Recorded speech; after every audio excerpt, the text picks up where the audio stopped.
ओम बृहस्पति देवाय नमः। ओम विष्णवे नमः। ओम नमो भगवते वासुदेवाय नमः। प्रेम से बोलिए बृहस्पति देव भगवान की जय। मित्रों, आज बृहस्पतिवार का दिन है और आज के दिन आप सभी सुनेंगे बृहस्पतिवार व्रत की संपूर्ण कथा। भारतवर्ष में एक प्रतापी और दानी राजा राज्य करता था। वह नित्य गरीबों और ब्राह्मणों की सहायता करता था। यह बात उसकी रानी को अच्छी नहीं लगती थी। वह ना ही गरीबों को दान देती, ना ही भगवान का पूजन करती थी और राजा को भी दान देने से मना किया करती थी। एक दिन राजा शिकार खेलने वन को गए हुए थे, तो रानी महल में अकेली थी। उसी समय बृहस्पति देव साधु वेश में राजा के महल में भिक्षा के लिए गए और भिक्षा मांगी। रानी ने भिक्षा देने से इनकार किया और कहा, हे साधु महाराज, मैं तो दान पुण्य से तंग आ गई हूँ। मेरा पति सारा धन लुटाते रहते हैं। मेरी इच्छा है कि हमारा धन नष्ट हो जाए, फिर ना रहेगा बांस, ना बजेगी बांसुरी। साधु ने कहा, देवी तुम तो बड़ी विचित्र हो। धन संतान तो सभी चाहते हैं, पुत्र और लक्ष्मी तो पापी के घर भी होने चाहिए। यदि तुम्हारे पास अधिक धन है तो भूखों को भोजन दो, प्यासों के लिए प्याऊ बनवाओ, मुसाफिरों के लिए धर्मशालाएं खुलवाओ। जो निर्धन अपनी कुंवारी कन्याओं का विवाह नहीं कर सकते, उनका विवाह करा दो। ऐसे और कई काम हैं जिनके करने से तुम्हारा यश लोक परलोक में फैलेगा। परंतु रानी पर उपदेश का कोई प्रभाव न पड़ा। वह बोली, महाराज आप मुझे कुछ न समझाएं। मैं ऐसा धन नहीं चाहती जो हर जगह बांटती फिरूं। साधु ने उत्तर दिया, यदि तुम्हारी ऐसी इच्छा है तो तथास्तु। तुम ऐसा करना कि बृहस्पतिवार को घर लीपकर पीली मिट्टी से अपना सिर धोकर स्नान करना, भट्टी चढ़ाकर कपड़े धोना। ऐसा करने से आपका सारा धन नष्ट हो जाएगा। इतना कहकर वह साधु महाराज वहां से आलोप हो गए। साधु के अनुसार कई बातों को पूरा करते हुए रानी को केवल 3 बृहस्पतिवार ही बीते थे कि उसकी समस्त धन संपत्ति नष्ट हो गई। भोजन के लिए राजा का परिवार तरसने लगा। तब एक दिन राजा ने रानी से बोला कि हे रानी, तुम यहीं रहो, मैं दूसरे देश को जाता हूँ, क्योंकि यहाँ पर सभी लोग मुझे जानते हैं, इसलिए मैं कोई छोटा कार्य नहीं कर सकता। ऐसा कहकर राजा परदेश चला गया। वहां वह जंगल से लकड़ी काट कर लाता और शहर में बेचता। इस तरह वह अपना जीवन व्यतीत करने लगा। इधर राजा के परदेश जाते ही रानी और दासी दुखी रहने लगी। एक बार जब रानी और दासी को 7 दिन तक बिना भोजन के रहना पड़ा, तो रानी ने अपनी दासी से कहा, हे दासी, पास ही के नगर में मेरी बहन रहती है। वह बड़ी धनवान है, तो उसके पास जा और कुछ ले आ, ताकि थोड़ी बहुत गुजर बसर हो जाए। दासी रानी की बहन के पास गई। उस दिन गुरुवार था और रानी की बहन उस समय बृहस्पतिवार व्रत की कथा सुन रही थी। दासी ने रानी की बहन को अपनी रानी का संदेश दिया, लेकिन रानी की बड़ी बहन ने कोई उत्तर नहीं दिया। जब दासी को रानी की बहन से कोई उत्तर नहीं मिला, तो वह बहुत दुखी हुई और क्रोध भी आया। दासी ने वापस आकर रानी को सारी बात बता दी। सुनकर रानी ने अपने भाग्य को कोसा। उधर रानी की बहन ने सोचा कि मेरी बहन की दासी आई थी, परंतु मैं उससे नहीं बोली, इससे वह बहुत दुखी हुई होगी। कथा सुनकर और पूजन समाप्त करके वह अपनी बहन के घर आई और कहने लगी, हे बहन, मैं बृहस्पतिवार का व्रत कर रही थी। तुम्हारी दासी मेरे घर आई थी, परंतु जब तक कथा होती है तब तक ना तो उठते हैं और ना ही बोलते हैं, इसलिए मैं नहीं बोली। कहो दासी क्यों गई थी? रानी बोली, बहन तुमसे क्या छिपाऊं, हमारे घर में खाने तक को अनाज नहीं था। ऐसा कहते कहते रानी की आंखें भर आई। उसने दासी समेत पिछले 7 दिनों से भूखे रहने तक की बात अपनी बहन को विस्तार पूर्वक सुना दी। रानी की बहन बोली, देखो बहन, भगवान बृहस्पति देव सबकी मनोकामना को पूर्ण करते हैं। देखो, शायद तुम्हारे घर में अनाज रखा हो। पहले तो रानी को विश्वास नहीं हुआ, पर बहन के आग्रह करने पर उसने अपनी दासी को अंदर भेजा तो उसे सचमुच अनाज से भरा एक घड़ा मिल गया। यह देखकर दासी को बड़ी हैरानी हुई। दासी रानी से कहने लगी, हे रानी, जब हमको भोजन नहीं मिलता तो हम व्रत ही तो करते हैं, इसलिए क्यों ना इनसे व्रत और कथा की विधि पूछ ली जाए ताकि हम भी व्रत कर सकें। तब रानी ने अपनी बहन से बृहस्पतिवार व्रत के बारे में पूछा। उसकी बहन ने बताया, बृहस्पतिवार के व्रत में चने की दाल और मुनक्के से विष्णु भगवान का केले की जड़ में पूजन करें तथा दीपक जलाएं, व्रत कथा सुने और पीला भोजन ही करें। इससे बृहस्पति देव प्रसन्न होते हैं। व्रत और पूजन विधि बताकर रानी की बहन अपने घर को लौट गई। 7 दिन के बाद जब गुरुवार आया तो रानी और दासी ने व्रत रखा। घुड़साल में जाकर चना और गुड़ लेकर आई, फिर उससे केले की जड़ तथा विष्णु भगवान का पूजन किया। अब पीला भोजन कहाँ से आए, इस बात को लेकर दोनों बहुत दुखी थी, क्योंकि उन्होंने व्रत रखा था, इसलिए बृहस्पति देव भगवान उनसे प्रसन्न थे। इसलिए वे एक साधारण व्यक्ति का रूप धारण कर 2 थालों में सुंदर पीला भोजन दासी को दे गए। भोजन पाकर दासी प्रसन्न हुई और फिर रानी के साथ मिलकर भोजन ग्रहण किया। उसके बाद वे सभी गुरुवार को व्रत और पूजन करने लगी। बृहस्पति भगवान की कृपा से उनके पास फिर से धन संपत्ति आ गई, परंतु रानी फिर से पहले की तरह आलस्य करने लगी। तब दासी बोली, देखो रानी, तुम पहले भी इस प्रकार आलस्य करती थी। तुम्हें धन रखने में कष्ट होता था, इस कारण सभी धन नष्ट हो गया, और अब जब भगवान बृहस्पति की कृपा से धन मिला है तो तुम्हें फिर से आलस्य होता है। रानी को समझाते हुए दासी कहती है कि बड़ी मुसीबतों के बाद हमने यह धन पाया है, इसलिए हमें दान पुण्य करना चाहिए, भूखे मनुष्यों को भोजन कराना चाहिए और धन को शुभ कार्यों में खर्च करना चाहिए, जिससे तुम्हारे कुल का यश बढ़ेगा, स्वर्ग की प्राप्ति होगी और पितृ प्रसन्न होंगे। दासी की बात मानकर रानी अपना धन शुभ कार्यों में खर्च करने लगी, जिससे पूरे नगर में उसका यश फैलने लगा। एक दिन राजा दुखी होकर जंगल में एक पेड़ के नीचे आसन जमाकर बैठ गया। वह अपनी दशा को याद करके व्याकुल होने लगा। बृहस्पतिवार का दिन था। एकाएक उसने देखा कि निर्जन वन में एक साधु प्रकट हुए। वह साधु वेश में स्वयं बृहस्पति देवता थे। लकड़हारे के सामने आकर बोले, हे लकड़हारे, इस सुनसान जंगल में तू चिंता मग्न क्यों बैठा है? लकड़हारे ने दोनों हाथ जोड़कर प्रणाम किया और उत्तर दिया, महात्मा जी, आप सब कुछ जानते हैं, मैं क्या कहूँ। यह कहकर रोने लगा और साधु को अपनी आत्मकथा सुनाई। महात्मा जी ने कहा, तुम्हारी स्त्री ने बृहस्पतिवार के दिन बृहस्पति भगवान का निरादर किया है, जिसके कारण रुष्ट होकर उन्होंने तुम्हारी यह दशा कर दी। अब तुम चिंता को दूर करके मेरे कहने पर चलो तो तुम्हारे सब कष्ट दूर हो जाएंगे और भगवान पहले से भी अधिक संपत्ति देंगे। तुम बृहस्पतिवार के दिन कथा किया करो। 2 पैसे के चने मुनक्का लाकर उसका प्रसाद बनाओ और शुद्ध जल से लोटे में शक्कर मिलाकर अमृत तैयार करो। कथा के पश्चात अपने सारे परिवार और सुनने वाले प्रेमियों में अमृत व प्रसाद बांटकर आप भी ग्रहण करो। ऐसा करने से भगवान तुम्हारी सब मनोकामनाएं पूरी करेंगे।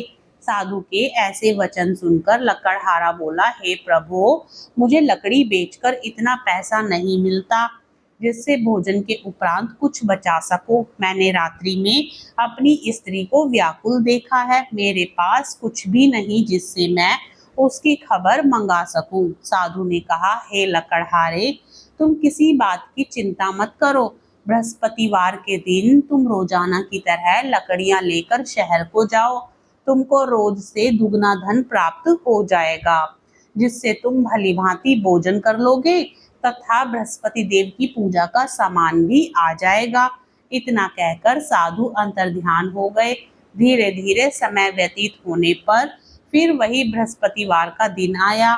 लकड़हारा जंगल से लकड़ी काटकर किसी शहर में बेचने गया। उसे उस दिन और दिन से अधिक पैसा मिला। राजा ने चना गुड़ आदि लाकर गुरुवार का व्रत किया।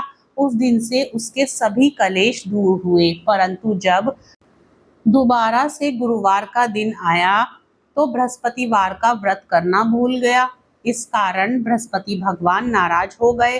उस दिन उस नगर के राजा ने विशाल यज्ञ का आयोजन किया तथा शहर में यह घोषणा करा दी कि कोई भी मनुष्य अपने घर में भोजन ना बनावे, ना आग जलावे। समस्त जनता मेरे यहाँ भोजन करने आवे। इस आज्ञा को जो ना मानेगा उसे फांसी की सजा दी जाएगी। इस तरह की घोषणा संपूर्ण नगर में करवा दी गई। राजा की आज्ञा अनुसार शहर के सभी लोग भोजन करने गए, लेकिन लकड़हारा कुछ देर से पहुंचा, इसलिए राजा उसको अपने साथ घर लिवा ले गए और ले जाकर भोजन करा रहे थे तो रानी की दृष्टि उस खूंटी पर पड़ी जिस पर उसका हार लटका हुआ था। वह वहां पर दिखाई नहीं दिया। रानी ने निश्चय किया कि मेरा हार इस मनुष्य ने चुरा लिया है। उसी समय सिपाहियों को बुलाकर उसको कारागार में डलवा दिया। जब लकड़हारा कारागार में पड़ गया और बहुत दुखी होकर विचार करने लगा कि ना जाने कौन से पूर्व जन्म के कर्म से मुझे यह दुख प्राप्त हुआ है, और उसी साधु को याद करने लगा जो कि जंगल में मिला था। उसी समय तत्काल बृहस्पति देव साधु के रूप में प्रकट हुए और उसकी दशा को देखकर कहने लगे, अरे मूर्ख, तूने बृहस्पति देव की कथा नहीं करी, इस कारण तुझे दुख प्राप्त हुआ है। अब चिंता मत कर। बृहस्पतिवार के दिन कारागार के दरवाजे पर 4 पैसे पड़े मिलेंगे। उनसे तू बृहस्पति देव की पूजा करना, तेरे सभी कष्ट दूर हो जाएंगे। बृहस्पतिवार के दिन उसे 4 पैसे मिले। लकड़हारे ने कथा कही। उसी रात्रि को बृहस्पति देव ने उस नगर के राजा को स्वप्न में कहा, हे राजा, तुमने जिस आदमी को कारागार में बंद कर दिया है वह निर्दोष है, वह राजा है, उसे छोड़ देना। रानी का हार उसी खूंटी पर लटका है। अगर तू ऐसा नहीं करेगा तो मैं तेरे राज्य को नष्ट कर दूंगा। इस तरह रात्रि के स्वप्न को देखकर राजा प्रातःकाल उठा और खूंटी पर हार देखकर लकड़हारे को बुलाकर क्षमा मांगी तथा लकड़हारे को योग्य सुंदर वस्त्र आभूषण देकर विदा कर दिया। बृहस्पति देव की आज्ञा अनुसार लकड़हारा अपने नगर को चल दिया। राजा जब अपने नगर के निकट पहुंचा तो उसे बड़ा आश्चर्य हुआ। नगर में पहले से अधिक बाग, तालाब, कुएं तथा बहुत सी धर्मशाला, मंदिर आदि बन गई हैं। राजा ने पूछा, यह किसका बाग और धर्मशाला है? तब नगर के सब लोग कहने लगे, यह सब रानी और बांदी के हैं। तो राजा को आश्चर्य हुआ और गुस्सा भी आया। जब रानी ने यह खबर सुनी कि राजा आ रहे हैं तो उन्होंने बांदी से कहा कि हे दासी, देख, राजा हमको कितनी बुरी हालत में छोड़ गए थे। हमारी ऐसी हालत देखकर वह लौट न जाए, इसलिए तू दरवाजे पर खड़ी हो जा। आज्ञा अनुसार दासी दरवाजे पर खड़ी हो गई। राजा आए तो उन्हें अपने साथ लिवा लाई। तब राजा ने क्रोध करके अपनी रानी से पूछा कि यह धन तुम्हें कैसे प्राप्त हुआ है? तब उन्होंने कहा, हमें यह सब धन बृहस्पति देव के इस व्रत के प्रभाव से प्राप्त हुआ है। राजा ने निश्चय किया कि 7 रोज बाद तो सभी बृहस्पति देव का पूजन करते हैं, परंतु मैं प्रतिदिन दिन में 3 बार कहानी तथा रोज व्रत किया करूंगा। अब हर समय राजा के दुपट्टे में चने की दाल बंधी रहती तथा दिन में 3 बार कहानी कहता।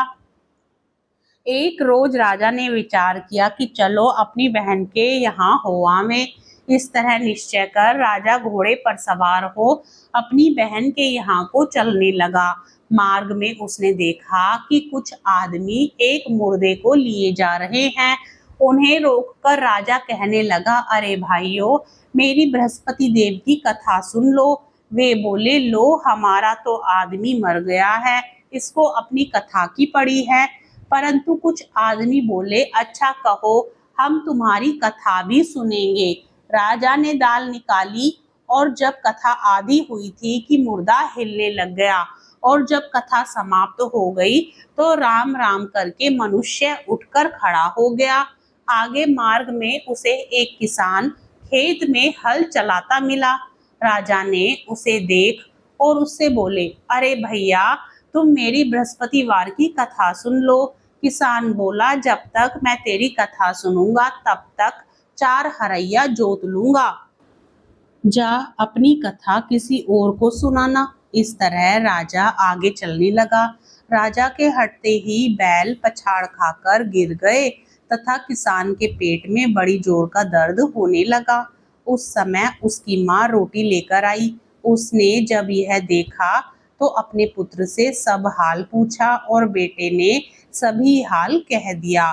तो बुढ़िया दौड़ी दौड़ी उस घुड़सवार के पास गई और उससे बोली कि मैं तेरी कथा सुनूंगी, तू अपनी कथा मेरे खेत पर चलकर ही कहना।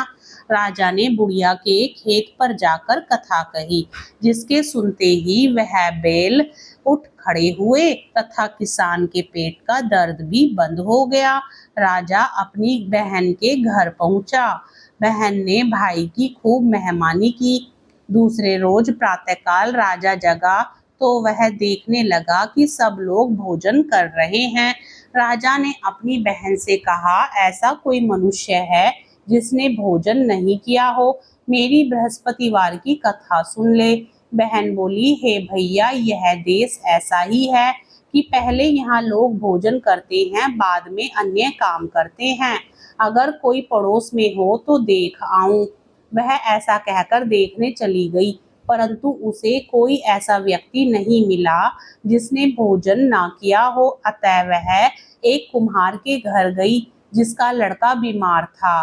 उसे मालूम हुआ कि उनके यहाँ 3 रोज से किसी ने भोजन नहीं किया है। रानी ने अपने भाई की कथा सुनने के लिए कुम्हार से कहा। वह तैयार हो गया। राजा ने जाकर बृहस्पतिवार की कथा कही, जिसको सुनकर उसका लड़का ठीक हो गया। अब तो राजा की प्रशंसा होने लगी। एक रोज राजा ने अपनी बहन से कहा कि हे बहन, हम अपने घर को जाएंगे, तुम भी तैयार हो जाओ। राजा की बहन ने अपनी सास से कहा। सास ने कहा, हाँ चली जा, परंतु अपने लड़कों को मत ले जाना, क्योंकि तेरे भाई की कोई औलाद नहीं है। बहन ने अपने भैया से कहा, हे भैया, मैं तो चलूंगी, पर कोई बालक नहीं जाएगा। राजा बोला, जब कोई बालक नहीं चलेगा तब तुम ही क्या करोगी। बड़े दुखी मन से राजा अपने नगर को लौट आया। राजा ने अपनी रानी से कहा, हम निर्वंशी हैं, हमारा मुंह देखने का धर्म नहीं है और भोजन आदि भी नहीं किया। रानी बोली, हे प्रभु, बृहस्पति देव ने हमें सब कुछ दिया है, वह हमें औलाद भी अवश्य देंगे। उसी रात को बृहस्पति देव ने राजा से स्वप्न में कहा, हे राजा, उठ, सभी सोच त्याग दे, तेरी रानी गर्भ से है। राजा को यह बात सुनकर बड़ी खुशी हुई। 9वें महीने में उसके गर्भ से एक सुंदर पुत्र पैदा हुआ। तब राजा बोला, हे रानी, स्त्री बिना भोजन के रह सकती है, पर बिना कहे नहीं रह सकती। जब मेरी बहन आए तो तुम उससे कुछ कहना मत। रानी ने सुनकर हाँ कर दिया। जब राजा की बहन ने यह शुभ समाचार सुना तो वह बहुत खुश हुई तथा बधाई लेकर अपने भाई के यहाँ आई। तभी रानी ने कहा, घोड़ा चढ़कर तो नहीं आई, गधा चढ़ी आई। राजा की बहन बोली, भाभी, मैं इस प्रकार ना कहती तो तुम्हें औलाद कैसे मिलती। बृहस्पति देव ऐसे ही हैं, जैसी जिसके मन में कामनाएं हैं सभी को पूर्ण करते हैं। जो सद्भावना पूर्वक बृहस्पतिवार का व्रत करता है एवं कथा पढ़ता है अथवा सुनता है और दूसरों को सुनाता है, बृहस्पति देव उसकी सभी मनोकामना पूर्ण करते हैं। भगवान बृहस्पति देव उसकी सदैव रक्षा करते हैं। संसार में जो मनुष्य सद्भावना से भगवान जी का पूजन व्रत सच्चे हृदय से करते हैं तो उनकी सभी मनोकामनाएं पूर्ण करते हैं। जैसी सच्ची भावना से रानी और राजा ने उनकी कथा का गुणगान किया तो उनकी सभी इच्छाएं बृहस्पति देव जी ने पूर्ण की थी। इसलिए पूर्ण कथा सुनने के बाद प्रसाद लेकर जाना चाहिए। हृदय से उसका मनन करते हुए जयकारा बोलना चाहिए। प्रेम से बोलिए बृहस्पति देव भगवान की जय, भगवान विष्णु की जय।